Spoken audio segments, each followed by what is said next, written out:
why, in your opinion, should people elect you to the Senate? Well, right now, I think important issues have to be discussed. Yes, there is an economic recovery. We've been going up in GDP, but there's still a lot of people being left behind. And these are serious questions that we have to face if we want a total increase in or eradication of poverty in our country. So this is one of the reasons why one of the focus that I'd be giving in the Senate is jobs. Jobs in the agricultural sector and jobs in the cities and LGUs. But, sir, in the end, don't all the candidates say that they are pushing for more jobs for everybody? Well, I think that's true, and this is where the important questions come in. What prevents businesses from expanding? Is it really the economic conditions, or are there other factors? One factor that I see is that maybe there's a need to review already the IPIRA law. One of the reasons why maybe businesses are not expanding because the cost of electricity is too high. And the objective of the IPIRA law was to bring the cost of electricity down. Yes. So maybe it's time. It's been 18 years. And maybe if we are able to answer that question, we may be able to attract more businesses to invest in our country and also expand those that are here. Okay, so let's start with that question on IPIRA. I mean, where would you put your finger on where or why this has failed to bring the costs down? Well, I think the question is really access. What is preventing open access? And even if they say that open access is there, there seems to be a block.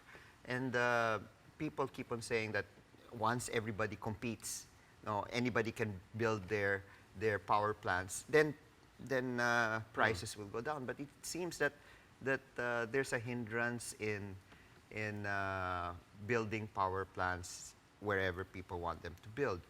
Another would be some businesses now are being smart.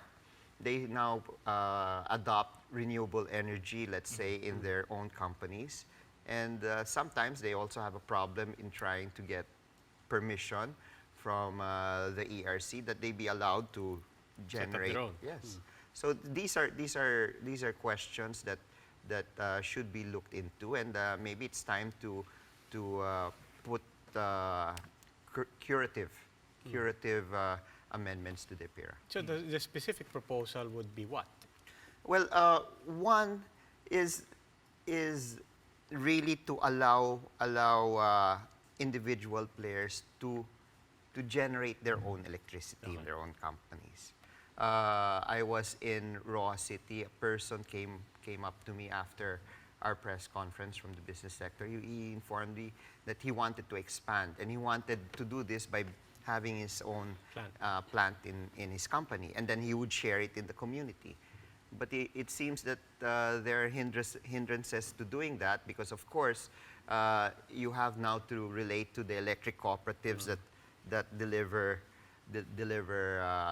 electricity to that particular area. So how would he be allowed to attach to the grid to at least give the excess energy that he's able to generate for the community? So these are questions that have to be looked into. Sir, if I remember correctly, one of the major criticisms of the IPIRA law, even from way back, was the guarantee that the consumers would pay for power whether it is consumed or not, whether it was bought or not by the public, and that guarantee was supposed to encourage people to invest in the power sector, and that resulted in a lot of ways in higher power rates. Yes. What do you think of that?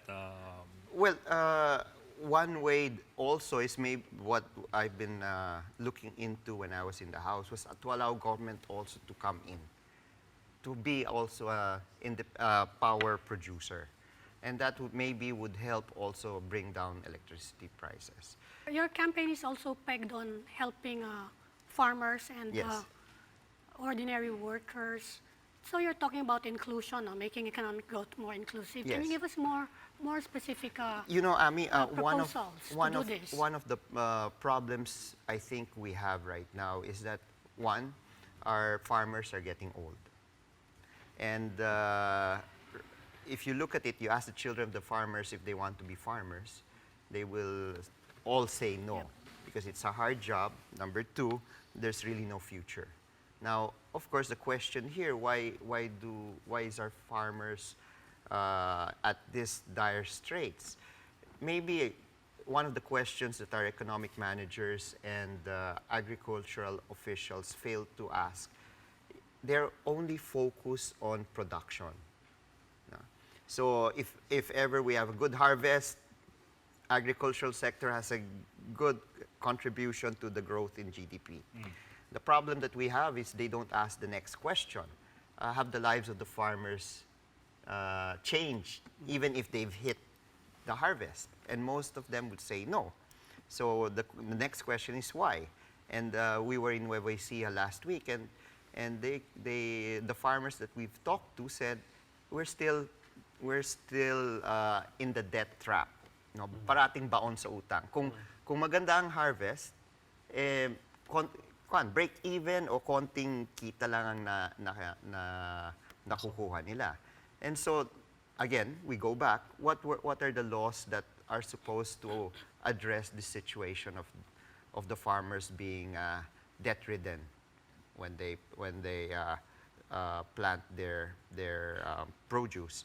So kailangan balikan yung agri-agra law that's supposed to give good credit to farmers.